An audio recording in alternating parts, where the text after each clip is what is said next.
Welcome to the deep dive. This week, we're looking at a range of sources, really painting a picture of a world undergoing some rapid geopolitical changes. Hmm. Our focus today is on significant shifts at the national level. We're talking peaceful elections, yes, but also some challenging internal turmoil and even radical assertions of sovereignty. Exactly. And our mission here is to analyze these events. We're looking at Asia, Central Europe, Africa, to really show you not just what happened, but perhaps more importantly, why it matters. We're using the facts distilled from, well, a lot of sources. It's about connecting those dots, giving you a genuine understanding of what's been quite a transformative week. That's the goal.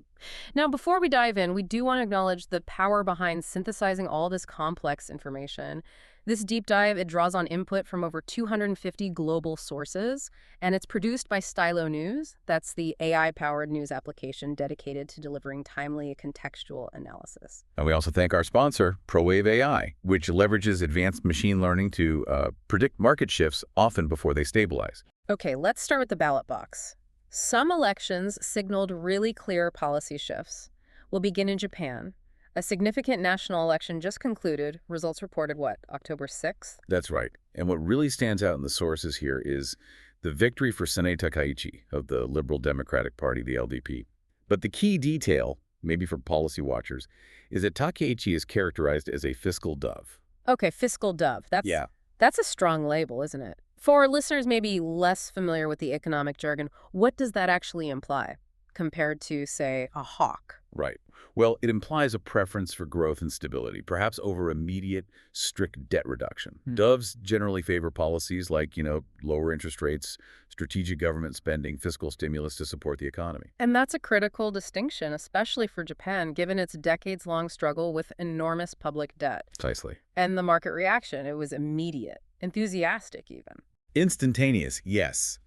The Nikkei stock index surged to a record high right after the announcement. So this isn't just a political win. It feels like an investor vote of confidence. Absolutely. Sources like JNN polls indicate public opinion was generally positive, likely fueled by those expectations of stability and stimulus. But the policy implications, they go deeper than just the money, right? Right. If we connect this to the bigger picture, Takaichi is expected to commit to a renewed focus on nuclear energy. Now that is a major shift, isn't it? Especially post-Fukushima. A potentially contentious one, too, regarding Japan's energy security strategy. It really is. But if she's prioritizing heavy fiscal stimulus, isn't that just, well, kicking the immense fiscal sustainability can further down the road? Are sources challenging that investor optimism? Yeah, that's the core challenge analysts are highlighting. Right. While the markets cheered the stimulus talk, the sources also point to underlying political instability, particularly those intense intra-party divisions within the LDP itself. So internal party friction. Exactly. Plus, the fundamental question, that massive elephant in the room, long-term fiscal sustainability, it simply remains unanswered. So yes, it's a short-term boost, potentially masking some serious long-term structural debt issues. Okay, so if we shift from that sort of market-driven optimism in Tokyo, let's look at a very different kind of electoral change over in Central Europe. Right. The Czech Republic. They held parliamentary elections October 4th. And the result? A distinct populist realignment. That's where Andrej Babiš's populist ANO party took the lead, yeah, about 34.5% of the vote. That's it. They secured 81 seats, and it was driven by pretty high turnout, nearly 69%. What makes this really significant is Babi himself. He's a former prime minister known for being openly Eurosceptic and a vocal ally of Hungary's Viktor Orban. Wait, so a potential Czech pivot away from its current pro-EU and, importantly, pro-Ukraine stance, is that mainly economic, or is it purely political maneuvering? How does Bobby frame that shift for voters? It's likely a combination, but it seems primarily political, rooted in that Eurosceptic stance you mentioned. He positions himself as prioritizing Czech national interests over, obligations to Brussels or NATO. And he's been quite explicit about Ukraine, hasn't he? Very. His stated plan is to immediately end Czech initiatives supplying artillery ammunition to Ukraine. And he also opposes increased NATO defense spending requirements. Okay, but let's add context here. Despite winning the most votes, AMK doesn't have an outright majority. So Babiš has to negotiate, right? Who are the likely coalition partners, and what does that tell us? Good point. The sources indicate the coalition will likely include the Motorist Party and the far-right Freedom and Direct Democracy, or SPD.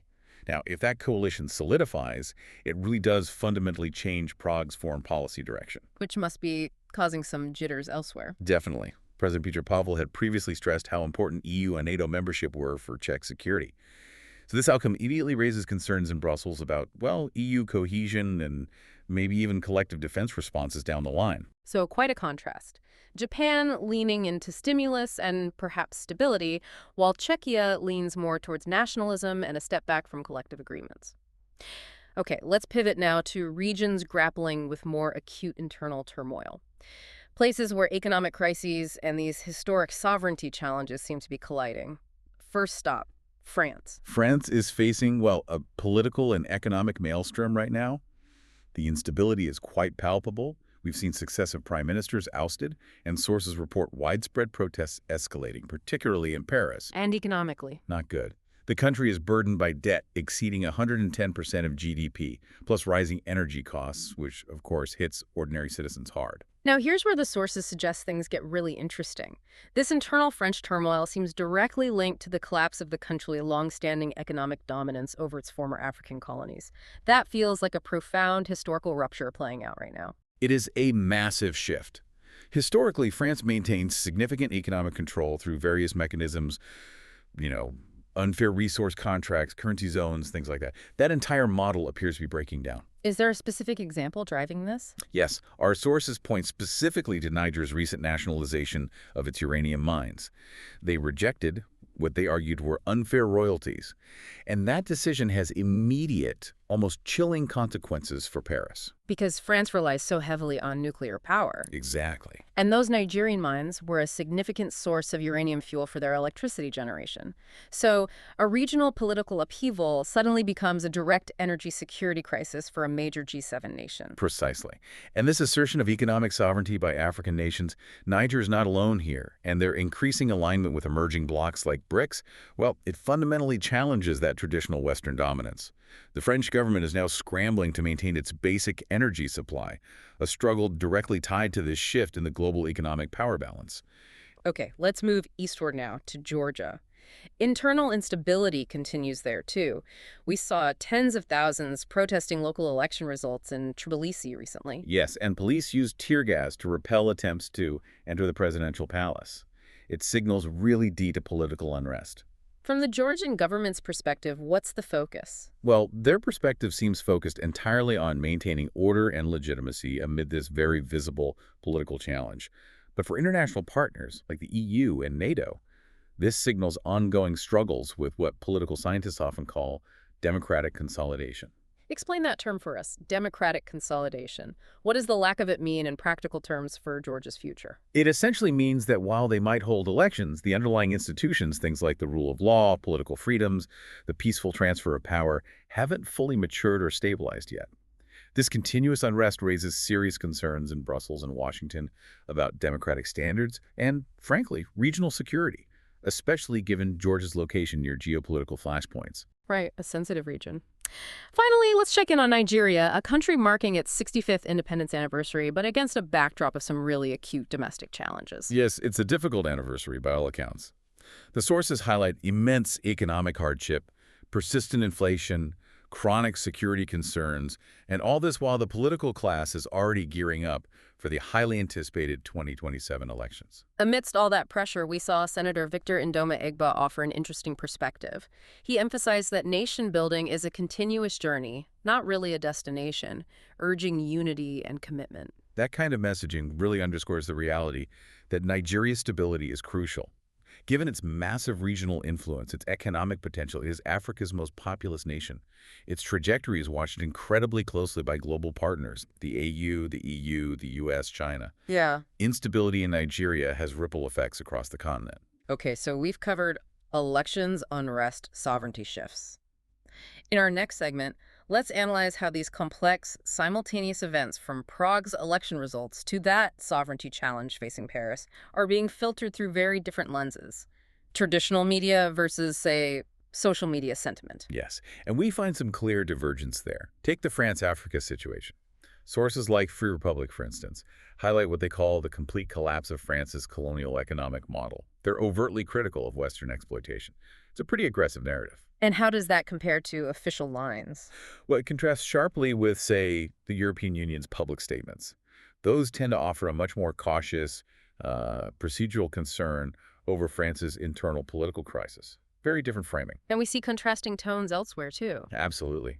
In Nigeria, sources like Daily Post Nigeria and Thursday Live seem to be actively pushing a more hopeful, constructive narrative, focusing on continuous nation building, trying to foster unity despite the very real hardships we just discussed. What about the Czech election coverage? There, the framing seems intensely partisan, often based on geography or political alignment.